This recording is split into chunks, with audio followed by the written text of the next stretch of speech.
ગઈ તારીખ 12/9/2025 રાત્રિના 1 વાગ્યાની આસપાસ ગોંડલ તાલુકા પોસ્ટના ભોજપરા ગામથી આગળ નેશનલ હાઈવે પર પસાર થતી એક એસટી બસમાંથી કોઈ અજાણ્યા માણસો કાળા કલરની સ્કોર્પિયો આવી વ્યક્તિનું અપહરણ કરી ગયેલા હોય તેવી હકીકત એસટી બસના ડ્રાઈવર રાહુલભાઈએ ગોંડલ તાલુકા પોલીસ સ્ટેશનથી ટેલિફોન પરથી જણાવેલ, જે અનુસંધાને તાત્કાલિક ગોંડલ તાલુકાના પીઆઈ પરમાર તથા તેના સ્ટાફ આ ડ્રાઈવર રાહુલભાઈની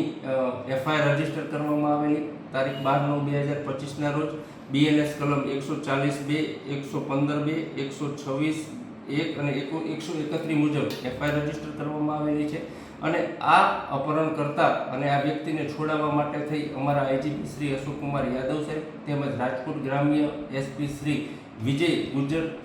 સાહેબની સૂચનાથી LCBPI વિવી ઓડેદરા સાહેબ તથા તેની ટીમ તેમજ અમારા ગોંડલ તાલુકા પોલીસ સ્ટેશન પીઆઈ પરમાર તથા તેમની ટીમ આરોપીની શોધખોળમાં હોય એ દરમિયાન હકીકત મળેલી કે ભાયાવદરના બડેખળ ગામની સીમમાં આવી કોઈ વ્યક્તિ હોય, જેથી તાત્કાલિક ભાયાવદર પીઆઈ પરમાર, LCBPI ઓડેદરા તથા ગોંડલ તાલુકા પીઆઈ પરમારની ટીમો અન્વયે આ સ્થળે તપાસ કરતા ત્યાં આરોપીઓ અને જે છે તે મળી આવેલા, જેમાં આરોપીઓ રવિભાઈ ઈશાભાઈ મુછાર રે પોરબંદર, મુકેશભાઈ રામભાઈ ઓડેદરા રે પોરબંદર, મનીષભાઈ અર્જુનભાઈ મોઢવાડિયા મેર રે પોરબંદર, લાલાભાઈ બધાભાઈ મોરી રબારી રે જામજોધપુર વાળાઓને એક સ્કોર્પિયો ગાડી કિંમત ₹10 લાખ, મોબાઈલ નંગ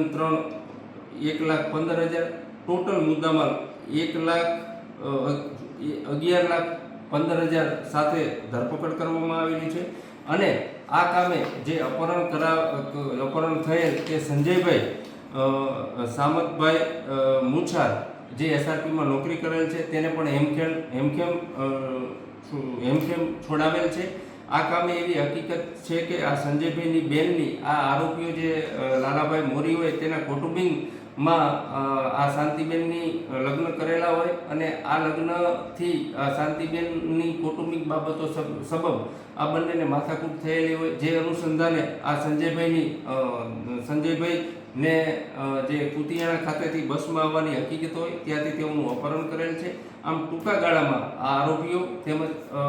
જે સંજયભાઈ છે તેને હેમખેમ છોડાવેલ છે અને આરોપીઓની આગળની પૂછપરછ ચાલુ છે અને આ તપાસ ગોંડલ પીઆઈ પરમાર ચલાવી રહ્યા છે.